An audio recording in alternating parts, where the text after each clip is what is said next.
A killer on wheels. CBS investigates tires that fall apart as you drive. They're on millions of family SUVs. Also tonight, a former president in intensive care. Philly sweepstakes. The winner arrives to claim the prize.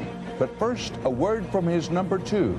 Funding for abortion! And protesters grab a share of the convention spotlight.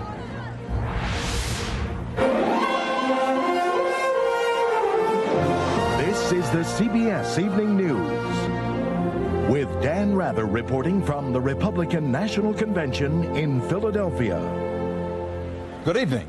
Some of the news from here tonight is not according to the convention script.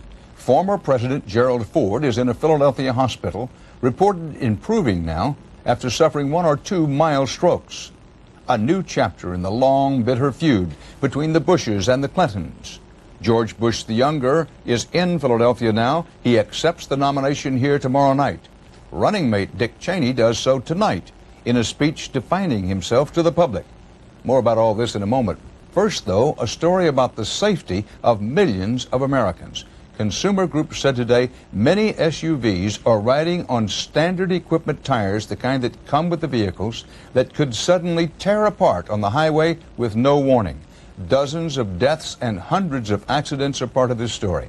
CBS's Cheryl Atkinson has been looking into this for a long time and has the facts on these fragile Firestones. It's a potential danger involving millions of cars on America's highways. Tires literally tearing apart. It already happened to the Jeffers family.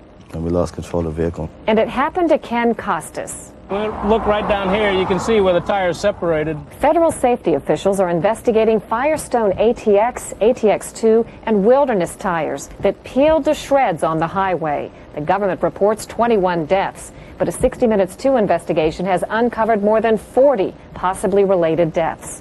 Ralph Hoare researches safety issues for attorneys.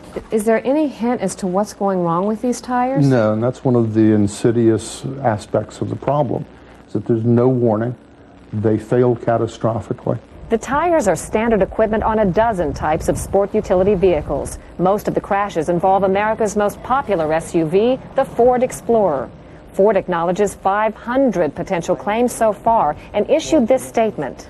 We're cooperating with Firestone, we're cooperating with the government and trying to learn as much as we can, as quickly as we can. But Ford has known about the potential problem for years. In fact, it's offered to replace tires for free in a half dozen other countries: Colombia, Saudi Arabia, Venezuela, Ecuador, Thailand, and Malaysia. But it's made no move to recall the tires here in its biggest market. And the pity of it is that's probably why they haven't been recalled, because there are millions of tires. Ford and Firestone say only a small percentage of the 48 million tires have had problems. But late today, Firestone issued a press release offering free inspections to anyone who's worried. No one knows why some tire treads are separating. It appears to happen more in hot climates. Critics say it's unusual, though, for there to have been so little action on an alleged defect involving so many deaths. Dan? Cheryl Atkinson. Much of the talk around this convention today was about former President Gerald Ford, now 87 years old. He was here just last night. Tonight, he's in the hospital recovering from at least 1 stroke. Correspondent Ed Bradley of 60 Minutes has the latest on that. Ed? Dan, yesterday was a big day at this convention for Gerald Ford, with an enthusiastic welcome, a video tribute, and a standing ovation.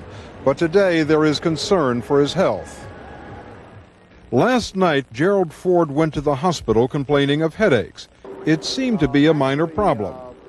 We just thought we had a routine sinus infection.